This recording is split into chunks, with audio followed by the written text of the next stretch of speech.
ವಿಧಾನ ಪರಿಷತ್ನ ಶಾಸಕರು, ವಿಧಾನ ಪರಿಷತ್ನಲ್ಲಿ ವಿರೋಧ ಪಕ್ಷದ ನಾಯಕರು ಆಗಿದ್ದಂತಹ ಕಾಂಗ್ರೆಸ್ ಪ್ರಸಾದರವರು ಮಂಗಳೂರಿನ ಕಾರ್ಯಕ್ರಮದ ನಿಮಿತ್ತ ಬಂದಾಗ ಆಶೆಯನ್ನು ವ್ಯಕ್ತಪಡಿಸಿದ್ದಾರೆ. ಇತ್ತೀಚೆಗೆ ತಾನೇ ನಡೆದಂತಹ ಚುನಾವಣೆಯಲ್ಲಿ ಉಸ್ತುವಾರಿಯನ್ನು ವಹಿಸಿಕೊಂಡು ಅಲ್ಲಿ ಅಭೂತಪೂರ್ವದ ಯಶಸ್ವಿಗೆ ಕಾಣಿಸಿದ್ದಾರೆ. ಇವತ್ತು ಮಂಗಳೂರಿನಲ್ಲಿ ತಮ್ಮನ್ನು ಉದ್ದೇಶಿಸಿ ಜಿಲ್ಲಾ ಕಾಂಗ್ರೆಸ್ ಕಮಿಟಿಯ ಅಧ್ಯಕ್ಷರು, ಮಾಜಿ ವಿಧಾನ ಪರಿಷತ್ತಿನ ಸದಸ್ಯರಾಗಿರ್ತಂಥ ಹರೀಶ್ ಕುಮಾರ್ ಅವರು ಮತ್ತು ಕಾಂಗ್ರೆಸ್ ಪಕ್ಷದ ಎಲ್ಲ ಕಾಂಗ್ರೆಸ್ನ ಮುಖಂಡರಿದ್ದಾರೆ ಹಾಗೂ ಸುದ್ದಿ ಮಾಧ್ಯಮದ ಮಿತ್ರರೇ, ಇವತ್ತಿನ ಪ್ರಮುಖವಾಗಿ ತಮ್ಮ ಮೂಲಕ ಕರ್ನಾಟಕ ರಾಜ್ಯದ ಜನತೆಯ ಗಮನವನ್ನು ಸೆಳೆಯಲಿಕ್ಕೋಸ್ಕರ ಈ ಒಂದು ಪತ್ರಿಕಾಗೋಷ್ಠಿಯನ್ನು ಏರ್ಪಡಿಸಿರ್ತಕ್ಕಂಥ ವಿಚಾರ 20ನೇ ತಾರೀಕಿನಂದು ನಡೆದಂಥ 13 ಮತ್ತು 20ನೇ ತಾರೀಕು ನಡೆದಂಥ ರಾಜ್ಯದ ಮತ್ತು ದೇಶದಾದ್ಯಂತ ನಡೆದಂಥ ಚುನಾವಣೆ ಫಲಿತಾಂಶಗಳನ್ನು ನೋಡಿದಾಗ ಮಿಶ್ರ ಪ್ರತಿಕ್ರಿಯೆ ಮತ್ತು ಫಲಗಳು ಸಹ ಸಿಕ್ಕಿರ್ತಕ್ಕಂಥ ತಾವೆಲ್ಲರೂ ಸಹ ಗಮನಿಸಿದ್ದೀರಿ. ಕರ್ನಾಟಕ ರಾಜ್ಯದ ವಿಚಾರವನ್ನು ತೆಗೆದುಕೊಂಡಾಗ 3 ಉಪಚುನಾವಣೆಗಳಲ್ಲಿ 2 ಕ್ಷೇತ್ರ ವಿರೋಧ ಪಕ್ಷದ ಹಿಡಿತದಲ್ಲಿದ್ದಂಥದ್ದು, 1 ಕ್ಷೇತ್ರ ಕಾಂಗ್ರೆಸ್ ಪಕ್ಷದ ಹಿಡಿತದಲ್ಲಿದ್ದಂಥದ್ದು. ವಿರೋಧ ಪಕ್ಷದಲ್ಲಿದ್ದಂತಹ ಕ್ಷೇತ್ರಗಳಲ್ಲಿ ಅಭೂತಪೂರ್ವವಾದ ಯಶಸ್ಸನ್ನು ಕಾಂಗ್ರೆಸ್ ಪಕ್ಷ ಸಾಧನೆ ಮಾಡಿದೆ. ಮತ್ತೊಂದು ಕಾಂಗ್ರೆಸ್ ಪಕ್ಷದ ಸ್ಥಾನವನ್ನು ಉಳಿಸ್ಕೊಂಡಿರ್ತಕ್ಕಂಥದ್ದು ನೋಡಿದಾಗ ಇದು ಕರ್ನಾಟಕ ರಾಜ್ಯದಲ್ಲಿ ಒಂದು ಇತಿಹಾಸವನ್ನು ಸೃಷ್ಟಿ ಮಾಡಿದೆ. ಕಾರಣ ಇಷ್ಟೇ, ಚುನಾವಣೆ ಮೊದಲು ಕರ್ನಾಟಕ ರಾಜ್ಯದಲ್ಲಿ ವಿರೋಧ ಪಕ್ಷದವರು ಹಲವಾರು ಷಡ್ಯಂತ್ರಗಳನ್ನು, ಕುತಂತ್ರಗಳನ್ನು ಮತ್ತು ಅಪಪ್ರಚಾರಗಳನ್ನು, ಸುಳ್ಳು ವದಂತಿಗಳನ್ನು ಇಡೀ ರಾಜ್ಯದಲ್ಲಿ ಹಬ್ಬಿಸಿ ಕಾಂಗ್ರೆಸ್ ಪಕ್ಷದ ಜನಪ್ರಿಯತೆಯನ್ನು ಕೂಗಿಸಲು ಪ್ರಯತ್ನ ಮಾಡಿದಂಥದ್ದು ಜನಸಾಮಾನ್ಯರು ಸಹ ನೋಡಿದ್ದಾರೆ.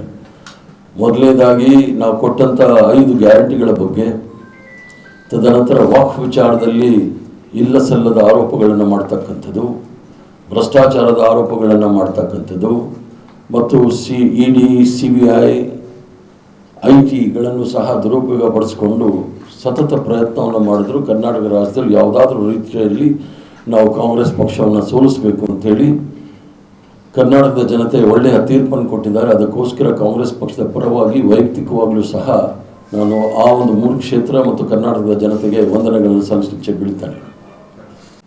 ರಾಷ್ಟ್ರದ ರಾಜಕಾರಣವನ್ನು ನೋಡಿದಾಗ ಜಾರ್ಖಂಡ್ ವಿಚಾರದಲ್ಲಿ ಅಲ್ಲಿ ಜಾರ್ಖಂಡ್ ಮುಕ್ತಿ ಮೋರ್ಚಾ, ಕಾಂಗ್ರೆಸ್ ಪಕ್ಷ, ರಾಷ್ಟ್ರೀಯ ಜನತಾದಳ ಮತ್ತು CPI-ML ಜೊತೆ ನಮ್ಮ ಒಂದು ಸರ್ಕಾರ ರಚನೆ ಮಾಡಿದ್ವಿ. ಈ ಒಂದು ಚುನಾವಣೆ ನಾವೆಲ್ಲರೂ ಸಹ ಒಟ್ಟಿಗೆ ಸೇರಿ ಅಲ್ಲಿ ಇರ್ತಕ್ಕಂಥ 81 ಕ್ಷೇತ್ರದಲ್ಲಿ 70 ಕ್ಷೇತ್ರದಲ್ಲಿ ಕಾಂಗ್ರೆಸ್ ಪಕ್ಷ ಮತ್ತು JMM ಚುನಾವಣೆ ಕಣದಲ್ಲಿತ್ತು.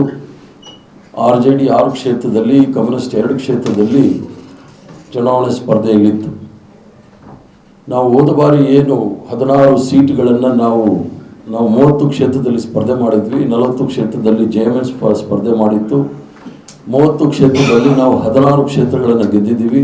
2 ಕ್ಷೇತ್ರ CPI-ML ಮತ್ತು 4 ಕ್ಷೇತ್ರದಲ್ಲಿ ರಾಷ್ಟ್ರೀಯ ಜನತಾದಳ, ಲಾಲು ಪ್ರಸಾದ್ ಅವರ ನೇತೃತ್ವದ ಜನತಾದಳ ಗೆದ್ದಿರ್ತಕ್ಕಂಥದ್ದು ನೋಡಿದಾಗ ಅಲ್ಲಿರ್ತಕ್ಕಂಥ ಭಾಳ ಪ್ರಮುಖವಾಗಿ ಅಲ್ಲಿ ಸರ್ಕಾರ ಹೇಮಂತ್ ಸೊರೇನ್ರವರ ಸರ್ಕಾರ 5 ವರ್ಷಗಳ ಕಾಲ ಪೂರ್ಣ ಅವಧಿಯನ್ನು ಗೊಳಿಸಿದೆ. ಆ ಸಂದರ್ಭದಲ್ಲಿ 5 ವರ್ಷದಲ್ಲಿ 2 ವರ್ಷಗಳ ಕಾಲ ಕೊರೋನಾ, 1 ವರ್ಷ ಅವರಿಗೆ ಜೈಲು, 2 ವರ್ಷದಲ್ಲಿ ಅವರ ಕಾರ್ಯಕ್ರಮಗಳನ್ನ ಹಮ್ಮಿಕೊಂಡು ಹಲವಾರು ಕಾರ್ಯಕ್ರಮಗಳು, ಅದರಲ್ಲೂ ಸಹ 7 ಗ್ಯಾರಂಟಿಗಳನ್ನು ನಾವು ಕೊಟ್ಟಿದ್ವಿ.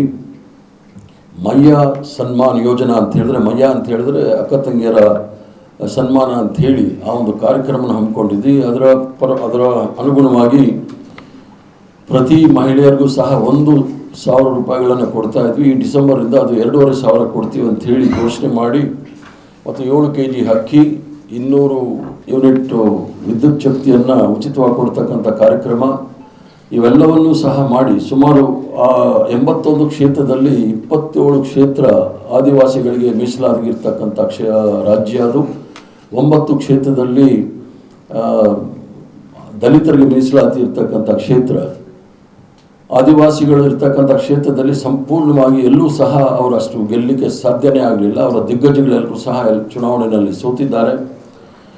ನಮ್ಮ ಕಾಂಗ್ರೆಸ್ ಪಕ್ಷದಿಂದ ಇಬ್ಬರು ಮಾಜಿ ಮುಖ್ಯಮಂತ್ರಿಗಳು ಮತ್ತು ಅವರ ಮಗವನ್ನು ಸಹ ಭಾರತೀಯ ಜನತಾ ಪಾರ್ಟಿಯ ಚುನಾವಣೆ ಕಣದಲ್ಲಿ ಇಳಿಸಿದ್ರು. ಮಗ ಹೀನಾಯವಾಗಿ ಸೋತಿದ್ದಾರೆ. ಮತ್ತು ಚಂಪೈನ್ ಸೊರೇನ್ ಅಂತೇಳಿ ಮುಖ್ಯಮಂತ್ರಿ ಇದ್ದರು, ಅವರು ಸಹ ಭಾಳ ಕಷ್ಟ ಬಿದ್ದು ಗೆಲ್ಲೋ ಪರಿಸ್ಥಿತಿ ಆಯಿತು. ಕಾರಣ ಇಷ್ಟೇ, ಅಲ್ಲಿ ನಾವು ಸ್ಪಷ್ಟವಾಗಿ ಹೇಳಿದ್ವಿ,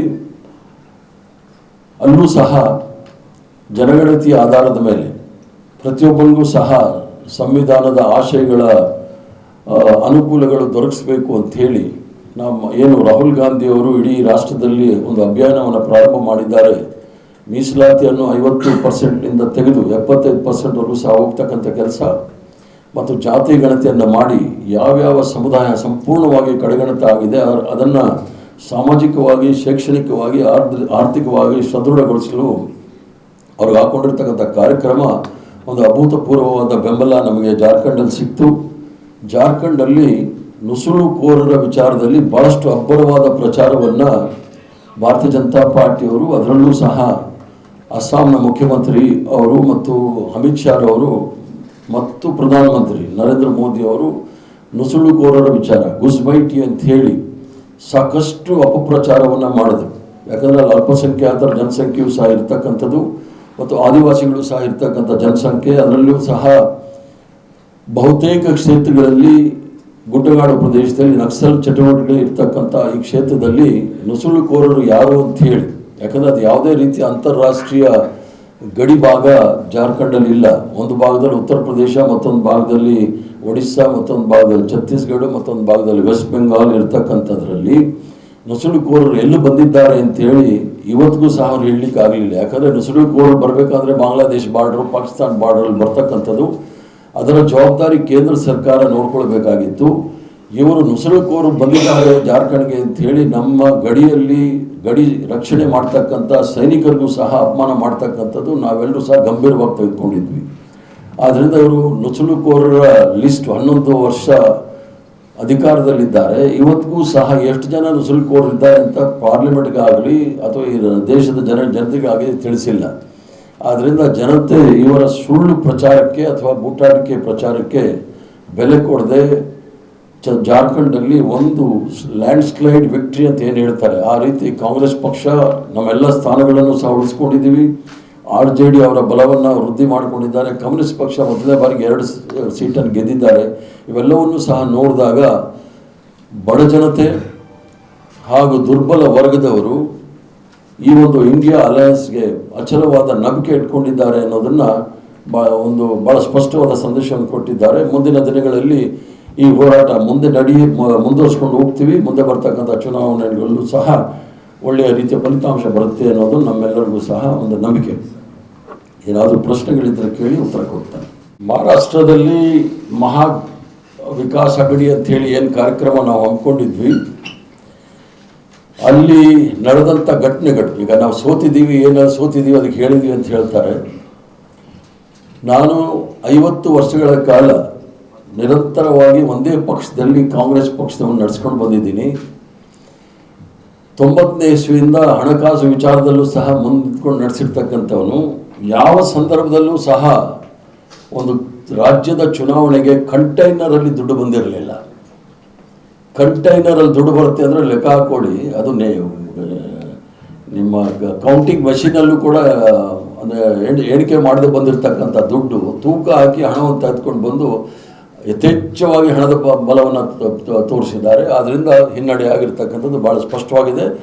ಮತ್ತು ಮಹಾರಾಷ್ಟ್ರದಲ್ಲಿರ್ತಕ್ಕಂಥ ನೀವು ರಾಜಕೀಯ ಪರ್ಮುಟೇಷನ್ ಕಾಂಬಿನೇಷನ್ ಅಂತ ಏನು ಇಂಗ್ಲೀಷಲ್ಲಿ ಹೇಳ್ತೀವಿ, ಅದನ್ನು ನೋಡಿದಾಗ ಅಲ್ಲಿ ಪ್ರಬಲವಾಗಿರ್ತಕ್ಕಂಥದ್ದು ದಲಿತರು, ಮರಾಠರು ಮತ್ತು ಅಲ್ಪಸಂಖ್ಯಾತರು ಇರ್ತಕ್ಕಂಥ ರಾಜ್ಯ. ಚುನಾವಣೆ ಫಲಿತಾಂಶ ಬಂದಾಗ ಅಲ್ಪಸಂಖ್ಯಾತರು, ದಲಿತರು ಮತ್ತು ಮರಾಠರಂತೂ ಡಿವೈಡ್ ಆಗಿದ್ದಾರೆ, ಅದು ಬೇರೆ ಪ್ರಶ್ನೆ. ಈ ಭಾಗದಲ್ಲೂ ಸಹ ಚುನಾವಣೆ ಅವ್ರು ಗೆದ್ದಿದ್ದಾರೆ ಅಂತ ಹೇಳಿದ್ರೆ ಎಲ್ರಿಗೂ ಸಹ ಒಂದು ಸಂಶಯ ಬರುತ್ತೆ. ಆದ್ದರಿಂದ ಮಹಾರಾಷ್ಟ್ರದಲ್ಲಿ ಆಗಿರ್ತಕ್ಕಂಥದ್ದು ವಿಚಾರ ಬೇರೆ ರಾಜ್ಯಗಳಲ್ಲೂ ಸಹ ಇಲ್ಲೂ ಸಹ ಕರ್ನಾಟಕ ರಾಜ್ಯದಲ್ಲಿ ದುಡ್ಡು ಖರ್ಚಾಗಿಲ್ಲ ಅಂತ ನಾನು ಹೇಳೋದಿಲ್ಲ, ಎಲ್ಲ ಪಕ್ಷದವರು ಸಹ ಮಾಡಿದ್ದಾರೆ. ಆದ್ರೂ ಸಹ ಜನ ಅದನ್ನು ತಿರಸ್ಕಾರ ಮಾಡಿದ್ದಾರೆ. ನಾನು ಹೇಳಿದ್ನಲ್ಲ, ಎಲ್ಲ ಪಕ್ಷದವರು ಸಹ ಪೈಪೋಟಿ ಇತ್ತು. ಅವರು ಸರಿಸಮಾನವಾಗಿ ಮಾಡಬೇಕಾದ್ರೆ ನಮ್ಗೆ ಅಡ್ವಾಂಟೇಜ್ ಏನಿತ್ತು ಅಂದರೆ, ನಮ್ಮ ಗ್ಯಾರಂಟಿಗಳೇನು ಕೊಟ್ಟಿದ್ವಿ, ಗ್ಯಾರಂಟಿಗಳನ್ನು ಅನುಷ್ಠಾನಕ್ಕೆ ತಂದಿದ್ವಿ ಮತ್ತು ಸಾಮಾಜಿಕ ಸುರಕ್ಷತೆಯನ್ನು ಭಾಳ ಪ್ರಬಲವಾಗಿ ಕೊಟ್ಟಿದ್ವಿ. ಎಲ್ಲೂ ಸಹ 1.5 ವರ್ಷ ಆಯಿತು, ಎಲ್ಲೂ ಸಹ ಕೋಮುವಾದದ ಗಲಭೆ, ವೈಷಮ್ಯ ಅಥವಾ ಒಂದು ದ್ವೇಷವನ್ನು ಸಾಧನೆ ಮಾಡಲಿಕ್ಕೆ ನಾವೆಲ್ಲೂ ಸಹ ಅವಕಾಶ ಕೊಟ್ಟಿಲ್ಲ. ಶಾಂತಿ ನೆಮ್ಮದಿಯಿಂದ ಸರ್ವ ಜನಾಂಗದ ಶಾಂತಿಯ ತೋಟ, ಇದಕ್ಕೆ ನಾವೆಲ್ಲರೂ ಸಹ ಸರಿಸಮಾನರು ಅನ್ನೋ ಭಾವನೆಯನ್ನು ನಾವು ಜನಸಾಮಾನ್ಯರಲ್ಲಿ ಕೊಟ್ಟಿದ್ದೀವಿ. ಅದಕ್ಕೆ ಪ್ರಬಲವಾದ ನಂಬಿಕೆ ನಮ್ಮಲ್ಲಿ ಇಟ್ಕೊಂಡಿದ್ದಾರೆ. ರಾಜ್ಯದಲ್ಲಿ ಕಾಂಗ್ರೆಸ್ ಹಣದ ಮಣೆ ಹರಿಸಿದೆ ಅಂತ ಅವ್ರು ಯಾವ ರೀತಿ ಪೈಪೋಟಿ ಮಾಡಿದ್ರು ನೋಡಿ, BJP-ಅವರು ಆ BJP-ಅವ್ರು ಸರಿಯಾದ ಪೈಪೋಟಿ ನಾವು ಮಾಡಿದ್ದೇವೆ. ಹಣದಲ್ಲಿರ್ಬೋದು, ಹೆಂಡದಲ್ಲಿರ್ಬೋದು, ಯಾವುದೇ ಇರ್ಬೋದು, ಅವ್ರಿಗೆ ಸರಿಯಾದ ಪೈಪೋಟಿ ನಾವು ಸಹ ಮಾಡಿದ್ದೇವೆ. ಏನಂದ್ರಿ? ದುಡ್ಡಿನಲ್ಲಿ ಕೇಳಿದ್ದು, ಅವ್ರದ್ದು ದುಡ್ಡಲ್ಲಿ ನಮ್ಮನ್ನು ಸೋಲ್ಸಕ್ಕೆ ಪ್ರಯತ್ನ ಮಾಡಿದ್ರು. ನಮ್ಮ ಆಡಳಿತ ಜೊತೆಗೆ ಅವ್ರು ಹಣ ಖರ್ಚು ಮಾಡಿದ್ರೆ ನಾವೇನು ಸತ್ಯ ಹರಿಶ್ಚಂದ್ರ ಸನ್ಯಾಸಿಗಳು ಅಥವಾ ಕಾವಿ ಬಟ್ಟೆ ಹಾಕೊಂಡು ನಾವು ನಾಟಕ ಬೂಟಾಟಿಕೆ ಮಾಡೋ ಜನ ಅಲ್ಲ. ಇದ್ದಾಗ ಹೇಳ್ತೀವಿ. ಅವರ ಸರಿಯಾದ ರೀತಿಯಲ್ಲಿ ಪೈಪೋಟಿ ಮಾಡಿದ್ದೀವಿ, ಸರಿಯಾದ ರೀತಿಯಲ್ಲಿ ಉತ್ತರನೂ ಸಹ ಕೊಟ್ಟಿದ್ದೀವಿ. ಸರ್ಕಾರದ ಕಾರ್ಯಕ್ರಮಗಳನ್ನೇನು ಅನುಷ್ಠಾನಕ್ಕೆ ತಂದಿದ್ದೀವಲ್ಲ, ಅದಕ್ಕಿಂತ ಹೆಚ್ಚಿನದಾಗಿ ಶಾಂತಿಯ ತೋಟ ಅಂತ ಹೇಳಿದೆ. ನಿಮಗೆ ಅಲ್ಪಸಂಖ್ಯಾತರಿರ್ತಕ್ಕಂಥ ಚನ್ನಪಟ್ಟಣ, ಅಲ್ಪಸಂಖ್ಯಾತರಿರ್ತಕ್ಕಂಥ ಶಿಗ್ಗಾಂವ್ ಮತ್ತು ಆದಿವಾಸಿಗಳಿರ್ತಕ್ಕಂಥ ಇದರಲ್ಲಿ ಶಾಂತಿಗೆ ಹೆಚ್ಚಿನ ಪುರಸ್ಕಾರ ಕೊಟ್ಟಿದ್ದಾರೆ, ಹಣಕ್ಕಲ್ಲ. ಅಲ್ಪಸಂಖ್ಯಾತರ ಓಟ್ಗಳೇ ನಿರ್ಣಾಯಕ ಅಂತೀರಾ 3 ಕ್ಷೇತ್ರದಲ್ಲಿ? ಅಲ್ಪಸಂಖ್ಯಾತರ ನಿರ್ಣಾಯಕ ಅಂತ ಹೇಳ್ತಾ ಇಲ್ಲ. ಅವರು ನೆಮ್ಮದಿಯಿಂದ ಬಂದು ವೋಟ್ ಮಾಡಲಿಕ್ಕೆ ಅವಕಾಶ ಮಾಡಿಕೊಟ್ವಿ. ಯಾಕಂದರೆ ಅವ್ರಿಗೆ ವೋಟ್ ಮಾಡಲಿಕ್ಕೂ ಅವಕಾಶ ಮಾಡ್ತಾರಲ್ಲ, ಅಷ್ಟೊಂದು ನೀವು ಅವರಿಗೆ ತೊಂದರೆಯನ್ನು ಕೊಟ್ಟಿರ್ತಕ್ಕಂಥದ್ದು ನಾವು ನೋಡಿದ್ದೀವಿ ಭಾರತೀಯ ಜನತಾ ಪಾರ್ಟಿ. ಈಗ ವಕ್ಫ್ ವಿಚಾರದಲ್ಲಿ ಈಗ ಇಷ್ಟು ವರ್ಷ ಭಾರತೀಯ ಜನತಾ ಪಾರ್ಟಿನಲ್ಲಿ ಆಗಿರೋ ಸಂದರ್ಭದಲ್ಲಿ ಆಗಿರಲಿಲ್ವಂತೇನು? ಭಾರತೀಯ ಜನತಾ ಪಾರ್ಟಿ ಸಂದರ್ಭದಲ್ಲೂ ಆಗಿತ್ತು. 1998ನೇ ಇಸ್ವಿನಲ್ಲಿ ಭೂ ಸುಧಾರಣಾ ಕಾನೂನು ಬಂದ ನಂತರ, 74ನೇ ಇಸ್ವಿ ಬಂದ ನಂತರ ಸುಪ್ರೀಂ ಕೋರ್ಟಲ್ಲಿ 1998ನೇ ಇಸ್ವಿನಲ್ಲಿ ಒಂದು ಜಡ್ಜ್ಮೆಂಟ್ ಬಂದಿದೆ. ಅದರಲ್ಲಿ ಈಗ ಇನಾಮತಿ ಲ್ಯಾಂಡ್ ಇದೆ, ವಕ್ಫ್ ಲ್ಯಾಂಡ್ ಇದೆ, ಇವೆಲ್ಲವೂ ಸಹ ಏನು ಪಾಣಿ ಇರುತ್ತೆ ಅದ್ರ ಹೆಸರಲ್ಲಿ ಇರುತ್ತೆ ಅನ್ನೋದು ಇದ್ದೇ ಇದೆ. ಆವಾಗ 98 ಇವ್ರು ಬಂದು 11 ವರ್ಷ ಆಯಿತು. ಇಲ್ಲಿ ತನಕ ಏನು ಮಾಡ್ತಾ ಇದ್ರು? ಜನರ ಮಹಿಳೆಯರಿಗೆ ಸುರಕ್ಷತೆ ಇಲ್ಲ, ನಿರುದ್ಯೋಗ ಸಮಸ್ಯೆಯನ್ನು ಬಗೆಹರಿಸಲಿಕ್ಕೆ ಆಗ್ತಾ ಇಲ್ಲ, ಭ್ರಷ್ಟಾಚಾರ, ಅಮೆರಿಕದ ಸರ್ಕಾರ ಇವ್ರ ಮೇಲೆ ಆಪಾದನೆ ಮಾಡೋ ಪರಿಸ್ಥಿತಿಗೆ ಬಂದಿದೆ, ಅವ್ರ ಮೇಲೆ ಕೇಸ್ ಬುಕ್ ಮಾಡಿದ್ದಾರೆ. ಇಷ್ಟೆಲ್ಲ ಇದ್ರೂ ಸಹ ಜನಸಾಮಾನ್ಯರ ದಿನನಿತ್ಯದ ಕಷ್ಟ ಸುಖಗಳಿಗೆ ಸ್ಪಂದಿಸ್ತಕ್ಕಂಥ ಕೆಲಸ ಕಾರ್ಯಕ್ರಮಗಳು ಯಾವುದೂ ಸಹ ಭಾರತೀಯ ಜನತಾ ಪಾರ್ಟಿಯವರು ಮಾಡ್ತಾ ಇಲ್ಲ. ಲೋಕಸಭಾ ಚುನಾವಣೆಯಲ್ಲಿ ಮಛಲಿ, ಮಟನ್, ಮಂಗಲಸೂತ್ರ, ಮುಜರಾ ಎಲ್ಲ ಆಯಿತು, ಮನೆ ಕಳಿಸಿದ್ರು. ಈ ಬಾರಿ ವಕ್ಫ್ ಅಂದ್ರು ಜನ ಕರ್ನಾಟಕ ರಾಜ್ಯದಲ್ಲಿ ಬುದ್ಧಿ ಕಲಿಸಿದ್ದಾರೆ. ಜಮೀರ್ ಅವರು ಉತ್ತರ ಕೊಟ್ಟಿದ್ದಾರೆ, ಜನ ಡಿಪಾಸಿಟ್ ತೆಗಿಬೇಕಾಗಿತ್ತು, ಅದೇನಾದರೂ ಸತ್ಯ ಅನ್ನೋದಿದ್ದರೆ. ಆದ್ದರಿಂದ ಸರಿಯಾದ ಉತ್ತರ ಕರ್ನಾಟಕದ ಜನತೆಗೂ ಕೊಟ್ಟಿದ್ದಾರೆ, ಬೇರೆ ರಾಜ್ಯಗಳಲ್ಲೂ ಸಹ ಕೊಟ್ಟಿದ್ದಾರೆ. ಕುಟುಂಬ ರಾಜಕಾರಣ ಮತ್ತು ಇನ್ನೊಂದು ಅಪ್ಪ ಮಕ್ಕಳ, ಅದು ಕುಟುಂಬ. ಈಗ ಈ ಕಾಂಗ್ರೆಸ್ ಪಕ್ಷ ನಿರಂತರವಾಗಿ ಸತತವಾಗಿ ಅಧಿಕಾರದಲ್ಲಿದ್ದಾಗ ಭಾರತೀಯ ಜನತಾ ಪಾರ್ಟಿಗೆ ಒಂದು ರೀತಿಯ ಸ್ಲೋಗನ್ಗಳು ಮಾಡ್ತಕ್ಕಂಥದ್ದು ಒಂದು ಫ್ಯಾಷನ್ ಆಗಿತ್ತು. ಏನು ಹೇಳಿದ್ರೂ ಸಹ ಜನ ನಂಬೋರು. ಯಾಕಂದರೆ ಅವ್ರ ಜೊತೆ ರೂಮರ್ ಸ್ಪ್ರೆಡಿಂಗ್ ಸಂಘ ಇದೆ. ಏನು ಹೇಳಿದ್ರು ಜನ ನಂಬಿಸೋಕ್ಕೆ ಪ್ರಯತ್ನ ಮಾಡ್ತಾಯಿದ್ರು. ಗಣೇಶನಿಗೆ ಹಾಲು ಕುಡಿಸೋದ್ರಿಂದ ಹಿಡಿದು ಎಲ್ಲ ಮಾಡೋರು. ಅದೇ ರೀತಿ ಜ್ಞಾನ ತಪ್ಪೋ ಅರಳು ಮರಳುನೋ ನಾವು ಕುಟುಂಬ ರಾಜಕಾರಣ ಅಂತಂದರು. ಕಾಂಗ್ರೆಸ್ ಪಕ್ಷಕ್ಕಿನ್ನ ಡಬಲ್ ಕುಟುಂಬ ರಾಜಕಾರಣ, ಅಪ್ಪ ಅಮ್ಮ ರಾಜಕಾರಣ, ಅಮ್ಮ ಮಗ ರಾಜಕಾರಣ, ಇವೆಲ್ಲ ಇರ್ತಕ್ಕಂಥದ್ದೇ ಭಾರತೀಯ ಜನತಾ ಪಾರ್ಟಿನಲ್ಲಿ. ಜ್ಯೋತಿರಾಜ್ ಸಿಂಧ್ಯಂದೇ ತಗೊಳ್ಳಿ, ಅವರ ಅತ್ತೆ ರಾಜಸ್ಥಾನಲ್ಲಿ ಚೀಫ್ ಮಿನಿಸ್ಟ್ರು, ಇನ್ನೊಂದು ಅತ್ತೆ ಮಧ್ಯಪ್ರದೇಶಲ್ಲಿ ಲೋಕಸಭಾ ಸದಸ್ಯರು, ಅವ್ರ ಮಗ ಈಗ ಇನ್ನೊಬ್ಬ ಇದ್ದಾನೆ. ಒಂದೊಂದು ಕುಟುಂಬದಲ್ಲಿ 10 ಜನ ಇರ್ತಕ್ಕಂಥದ್ದು ನಾನು ನಿಮ್ಗೆ ಹೇಳ್ಬೋದು. ಅದೇನೋ ಗೋಲಿ ಮಾರೋ ಡ್ಯಾಶ್ ಅಂತ ಒಬ್ಬ ಯಾರೋ ಹೇಳಿದರು ಹಿಮಾಚಲಿಂದ, ಅವರ ಅಪ್ಪ ಮುಖ್ಯಮಂತ್ರಿ. ಲೈನಾಗಿ ಹೇಳ್ಕೊಂಬಂದ್ಬಿಡ್ತೀನಿ, ಅಮಿತ್ ಶಾ ಅವರ ಮಗ BCCI ಟಾಪ್, ತೆಂಡೂಲ್ಕರ್ಕಿನ್ನ ಒಳ್ಳೆ ಕ್ರಿಕೆಟ್ ಪ್ಲೇಯರ್, ಅವರು BCCI ಅಧ್ಯಕ್ಷರು. ತೆಂಡೂಲ್ಕರ್ ಏನೂ ಇಲ್ಲ ಅವ್ರ ಮುಂದೆ ಕ್ರಿಕೆಟ್ ಆಡೋದ್ರಲ್ಲಿ. ಸೊ ಅಪ್ಪ ಅಮ್ಮಂದ ರಾಜಕಾರಣ ನೀವು ಫಡ್ನವೀಸ್ ತಗೊಳ್ಳಿ, ಆ ಗೋಯಲ್ ತಗೊಳ್ಳಿ, ಎಲ್ಲರೂ ಸಹ ಸುಮ್ಮನೆ ಗೂಬೆ ಕೂಡಿಸೋದು ಕಾಂಗ್ರೆಸ್ ಮೇಲೆ. ಬಂದೆ ಅವರ ತಟ್ಟೆನಲ್ಲಿ ಇರ್ತಕ್ಕಂಥ ಹೆಗಣ ನೋಡ್ತಾ ಇಲ್ಲ, ನಮ್ಮ ತಟ್ಟೆನಲ್ಲಿ ಸೊಳ್ಳೆ ಇದೆ ಅಂತ ಇದ್ದಾರೆ. ಈಗ ಪ್ರಜಾಪ್ರಭುತ್ವದಲ್ಲಿ ಅದೇ ಒಂದು ಬ್ಯೂಟಿ ಅಂದರೆ ಸೌಂದರ್ಯ ಏನು ಅಂತಂದರೆ ಪ್ರಜಾಪ್ರಭುತ್ವದಲ್ಲಿ ಜನಸಾಮಾನ್ಯರು ಆರಿಸ್ತಕ್ಕಂಥ ಕೆಲಸ. ನಂತರ ಹರೀಶ್ ಕುಮಾರ್ ಥರ MLC ಆದರೆ ಬೇರೆ ಪ್ರಶ್ನೆ.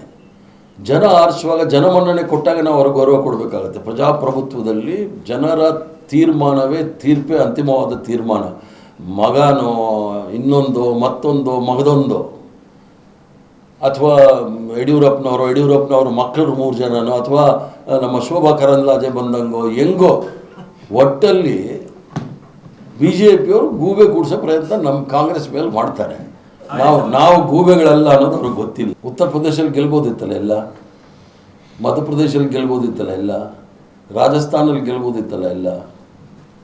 ರಾಜಸ್ಥಾನಲ್ಲೂ ಗೆಲ್ಲಕ್ಕಾಗಿಲ್ಲ, ನಾವು ಗೆದ್ದಿದ್ದೀವಿ ಅಲ್ಲಿ. ಮಧ್ಯಪ್ರದೇಶದಲ್ಲಿ ನಾವು 0 ಆಗ್ಬಿಟ್ಟಿವಿ, ಲೋಕಸಭಾದಲ್ಲೂ ಗೆದ್ದಿದ್ದೀವಿ 1 ಸೀಟು. ವೆಸ್ಟ್ ಬೆಂಗಾಲಲ್ಲಿ 6 ಸೀಟು ಅವ್ರು ಗೆದ್ದಿದ್ದಾರೆ. ಅದು ಪ್ರಶ್ನೆ ಅಲ್ಲ. ಕರ್ನಾಟಕ ರಾಜ್ಯದಲ್ಲಿ ಯಾಕಂದರೆ ಏನಾದರೂ ಮಾಡಿ ಕಾಂಗ್ರೆಸ್ ಪಕ್ಷವನ್ನು ಕೆಡವಬೇಕು ಅಂತೇಳಿ ಭಾರತೀಯ ಜನತಾ ಪಾರ್ಟಿಯ ಮಂಚೂಣಿ ಘಟಕಗಳೇನಿದೆ ನೋಡಿ, ED, CBI, IT ಉಪಯೋಗ ಮಾಡಿ ಎಲ್ರಿಗೂ ಸಹ ತೊಂದರೆ ಕೊಟ್ಟು ಸರ್ಕಾರನ ಬೀಳಿಸ್ಲಿಕ್ಕೂ ಪ್ರಯತ್ನ ಮಾಡಿದ್ರು. ಜನಸಾಮಾನ್ಯರ ಮಧ್ಯದಲ್ಲಿ ಕೂಡ ಬಂದು, ನಾವು ಹೇಳೋದು ಬೇಡ, ಬಸವರಾಜ ಪಾಟೀಲ್ ಯತ್ನಾಳು, ರಮೇಶ್ ಜಾರಕಿಹೊಳಿ ಇವರನ್ನು ಕೇಳಿ ಭಾರತೀಯ ಜನತಾ ಪಾರ್ಟಿ ಯಾಕೆ ಸೋತಿದೆ ಅಂತೇಳಿ ನಾವು ಉತ್ತರ ಕೊಡೋದು ಚೆನ್ನಾಗಿರೋಲ್ಲ. ಅದಕ್ಕೆಲ್ಲ ಭಾಳ ಸ್ಪಷ್ಟವಾಗಿ ಹೇಳಿದರು. ಒಂದು ಬದಲಾವಣೆ ಅಂತ ಯಾರೂ ಹೇಳ್ತಾ ಇರಲಿಲ್ಲ. ಮಾಧ್ಯಮದವರು 2.5 ವರ್ಷ ಅಂತ ಮಾಧ್ಯಮದವರು ಹೇಳ್ತಾ ಇದ್ರು. ಸಿದ್ದರಾಮಯ್ಯನವರು ED ಭ್ರಷ್ಟಾಚಾರ ಇವೆಲ್ಲ ಆಗೋಗಿದೆ, ಭರವಸೆಗಳು ಕೊಟ್ಟಿದ್ದು ನಾವು ಅನುಷ್ಠಾನಕ್ಕೆ ತಂದಿಲ್ಲ, ಅದಕ್ಕೆ ಸೋಲಬಹುದು, ಆಮೇಲೆ ನಾವು ಬದಲಾವಣೆ ಮಾಡಬೇಕು ಅಂತೇಳಿ ಕೆಲವರು ತಿರುಕನ ಕನಸು ಕಾಣ್ತಾ ಇದ್ರು. ಮತ್ತು ಆವಾಗ ಮರಿ ಯಡಿಯೂರಪ್ಪನವ್ರು ಹೇಳ್ತಾ ಇದ್ರು, ಡಿಸೆಂಬರಲ್ಲಿ ಕಾಂಗ್ರೆಸ್ ತೆಗಿತೀವಿ, ಡಿಸೆಂಬರಲ್ಲಿ ಮುಖ್ಯಮಂತ್ರಿ ಹೋಗ್ತಾರೆ. ನಮ್ಮ ಹೈಕಮಾಂಡ್ ವಿಜೇಂದ್ರ ಇರ್ಬೋದು, BJPಗೆ ಹೈಕಮಾಂಡು, ಕಾಂಗ್ರೆಸ್ಗೆ ಹೈಕಮಾಂಡು, ಕಾಂಗ್ರೆಸ್ ಹೈಕಮಾಂಡ್ ಏನು ಅನ್ನೋದು ನಮಗೆ ಗೊತ್ತಿದೆ. ಇವರಿಂದ ಕಲಿಯೋದು ಬೇಕಾಗಿಲ್ಲ. ಅಪ್ಪನ ತೆಕ್ಕೆಯಲ್ಲಿ ಬೆಳೆದವರು ಕಾಂಗ್ರೆಸ್ ಪಕ್ಷದ ಬದಲಾವಣೆ, ಕಾಂಗ್ರೆಸ್ ಪಕ್ಷ ನೀತಿ ರೀತಿ ಮಾತಾಡೋದು ಬೇಕಾಗಿಲ್ಲ. ಆದ್ದರಿಂದ ಅವ್ರು ಸೈನ್ ಮಾಡೋಂಗಲ್ಲ ಇದು. ಯಡಿಯೂರಪ್ಪನವರ ಸೈನ್ ಮಾಡ್ತಾ ಇದ್ರಲ್ಲ, ಅದಲ್ಲ ಇದು ಬದಲಾವಣೆ ಮಾಡಲಿಕ್ಕೆ.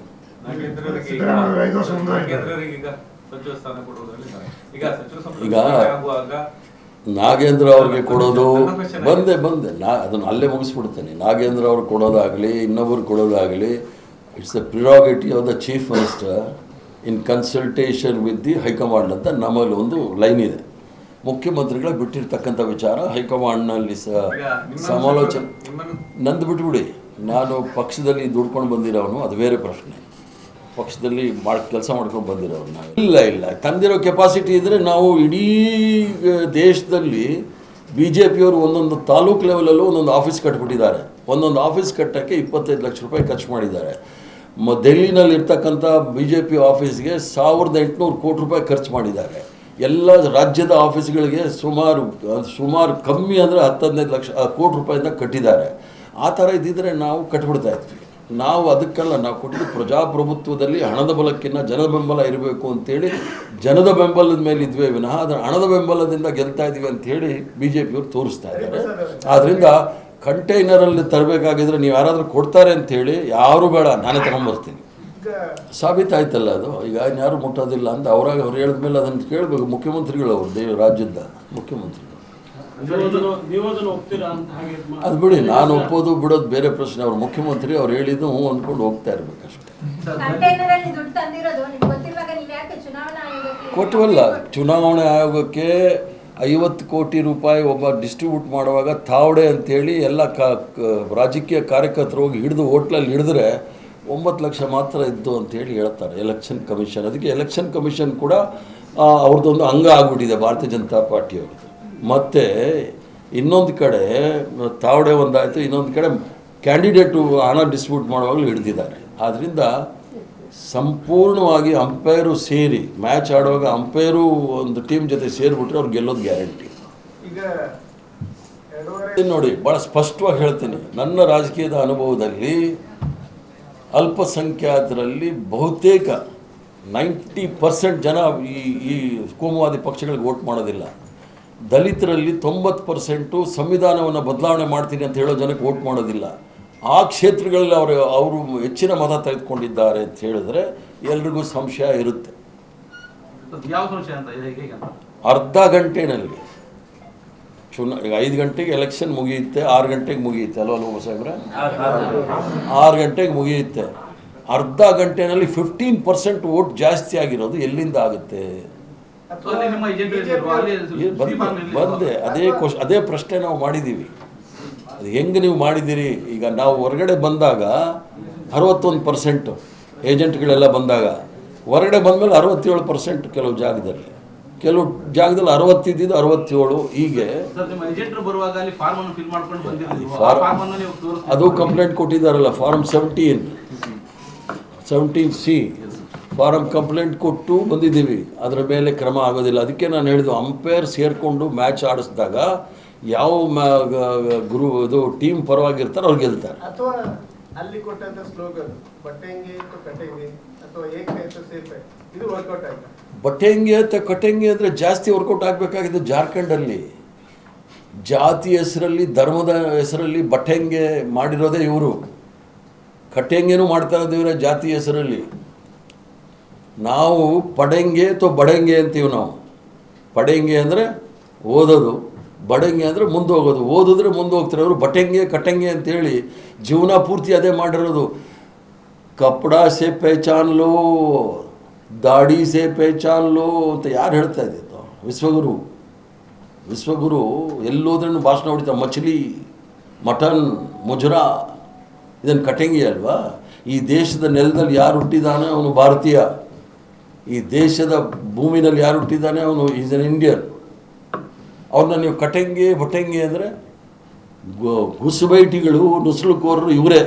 ಯಾರು? ಅಸ್ಸಾಂನಿಂದ ಹೇಮಂತ ಶರ್ಮಾ, ಅವು ಜಾರ್ಖಂಡಲ್ಲಿ ಗುಸುಬೈಟಿ ಅವನೇ.